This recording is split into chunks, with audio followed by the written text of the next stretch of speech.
Tourism വകുപ്പ് സംഘടിപ്പിച്ച ഓണം വാരാഘോഷ ചടങ്ങുകൾക്ക് സമാപനം കുറിച്ച് ഇന്നലെ വെള്ളയമ്പലം മാനവീയം വീഥിയിൽ നിന്ന് ആരംഭിച്ച് കിഴക്കേക്കോട്ടയിൽ അവസാനിച്ച സാംസ്കാരിക ഘോഷയാത്ര തലസ്ഥാന നഗരത്തെ വർണ്ണസാഗരമാക്കി. ഘോഷയാത്ര governor P Sadasivam flag off ചെയ്തു.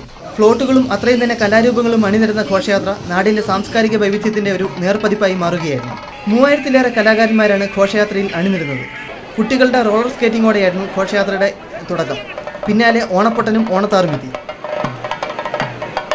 ആലവട്ടം, വെഞ്ചാമരം, ചെണ്ടമേളം, പഞ്ചാരിമേളം, നെയ്യാണ്ടിമേളം, വേലകളി, തെയ്യം, പരിചമുട്ട്, ശിങ്കാരിമേളം, കഥകളി, മോഹിനിയാട്ടം, കളരിപ്പയറ്റ്, ദഫ്മുട്ട്, അറവനമുട്ട്, മാർഗംകളി, യക്ഷഗാനം, ബൊമ്മയാട്ടം എന്നിങ്ങനെ സാംസ്കാരിക തനിമയുടെ ഒരു വിളംബര ഘോഷയാത്ര തന്നെയായിരുന്നു ഇന്നലെ കണ്ടത്.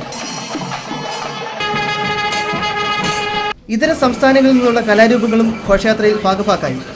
ഗവൺമെന്റ്, അർദ്ധ ഗവൺമെന്റ് സ്ഥാപനങ്ങളിലെ 95 ഫ്ലോട്ടുകളാണ് ഘോഷയാത്രയ്ക്ക് മാറ്റിക്കൂട്ടാനെത്തിയത്. ഇതിനു പുറമെ വ്യക്തിഗത ഫ്ലോട്ടുകളും ഉണ്ടായിരുന്നു.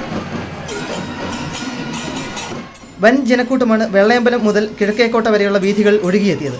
ലഹരി ഉപയോഗം കുടുംബ ബന്ധങ്ങൾ തകർക്കുന്നത്, റോഡ് അപകടങ്ങളിൽ പൊലിയുന്ന ജീവനുകൾ, കുട്ടനാട്ടിലെ താറാവ് കർഷകരുടെ പ്രശ്നങ്ങൾ തുടങ്ങി ആനുകാലിക പ്രാധാന്യമുള്ള നിശ്ചല ദൃശ്യങ്ങളായിരുന്നു ഘോഷയാത്രയിൽ അണിനിരുന്ന നല്ലൊരു ശതമാനം.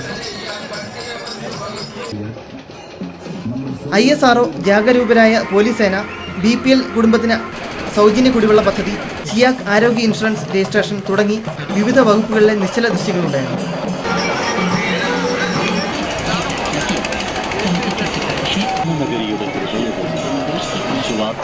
യൂണിവേഴ്സിറ്റി കോളേജിന് മുമ്പിലുണ്ടായിരുന്ന പവലിയനിൽ ഗവർണർ പി സദാശിവം, ഭാര്യ സരസ്വതി, മുഖ്യമന്ത്രി ഉമ്മൻചാണ്ടി, കേന്ദ്രമന്ത്രിമാരായ നിതിൻ ഗഡ്കരി, പൊൻ രാധാകൃഷ്ണൻ, നിയമസഭാ സ്പീക്കർ N ശക്തൻ, മന്ത്രിമാരായ Manjalamkuzhi Ali, AP Anilkumar, VS Sivakumar, Sasi Tharoor MP, mayor Chandrika, MLA മാരായ K മുരളീധരൻ, വർക്കല കഹാർ, ജില്ലാ പഞ്ചായത്ത് പ്രസിഡന്റ് അൻസജിദ റസൽ തുടങ്ങിയവർ ചടങ്ങിൽ പങ്കെടുത്തു.